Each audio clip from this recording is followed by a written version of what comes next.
मैं Veer Bahadur Singh, national coordinator voice of ex serviceman society, chairman united front of ex serviceman. सबसे पहले इस channel को ज़्यादा से ज़्यादा सब्सक्राइब करें और शेयर करें ताकि महत्वपूर्ण जानकारियाँ लोगों तक पहुँचे।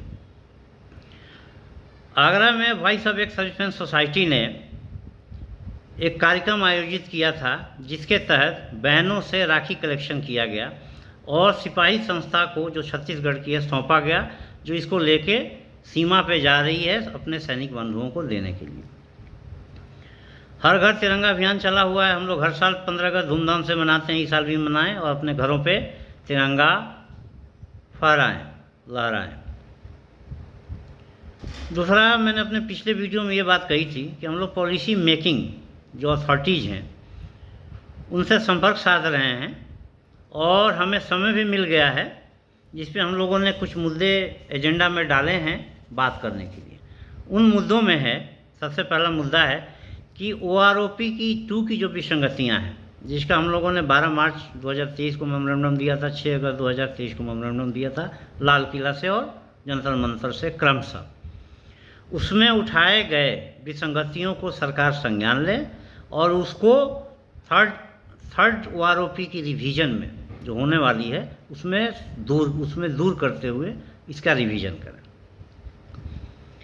एक हम लोगों ने पहले भी मुद्दा उठाते रहे हैं, इस बार भी जोर शोर से उठाए हैं, कुछ और एविडेंस मिल गए हैं, सुबेदारों के PPO आ गए हैं कि मिनिमम गारंटी पेंशन के अभाव में, जिसको 7CPC ने ख़त्म कर दिया था, सुबेदारों का पेंशन जो बाद में जा रहे हैं वो कम है और पहले जो सुबेदार गए हैं उनका ज़्यादा है। तो ये विसंगतियाँ अगर मिनिमम गारंटी पेंशन को कंसेप्ट को हम लोग 7CPC में भी लागू करते हैं तो ये विसंगति दूर हो सकती है। दूसरा, कम्यूटेशन के बारे में हम लोगों ने एजेंडा में रखा हुआ है कि इस पर एक जनरल ऑर्डर इशू करें ताकि कोर्ट केसेस की संख्या कम हो, नगण्य हो बल्कि, और एक्स सर्विसमैन के जेब पे कम बोझ पड़े और एक्स चेकर के खजाने से भी निकासी न हो।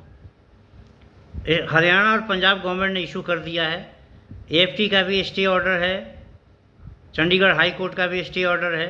तो सरकार को इस पे जल्दी से जल्दी जनरल ऑर्डर इशू करना चाहिए। 11 साल 6 महीने के बाद वो कम्यूटेशन की रिकवरी को तत्काल स्टॉप करना चाहिए।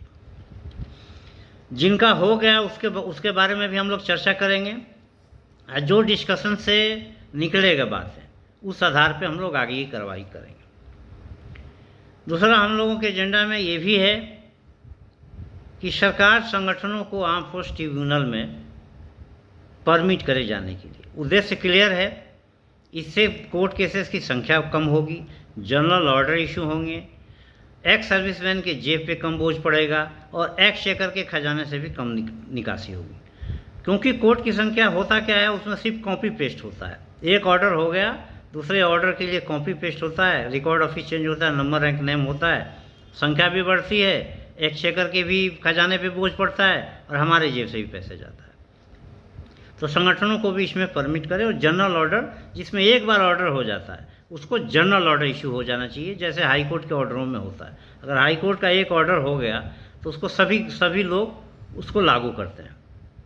तो ये AFT के ऑर्डरों पे भी ऐसा होना चाहिए। और सारे मुद्दे हैं। 15 अगस्त आ रहा है, धूमधाम से मनाएं, झंडा ऊंचा रहे हमारा, 15 अगस्त अमर है। जय हिंद, जय भारत।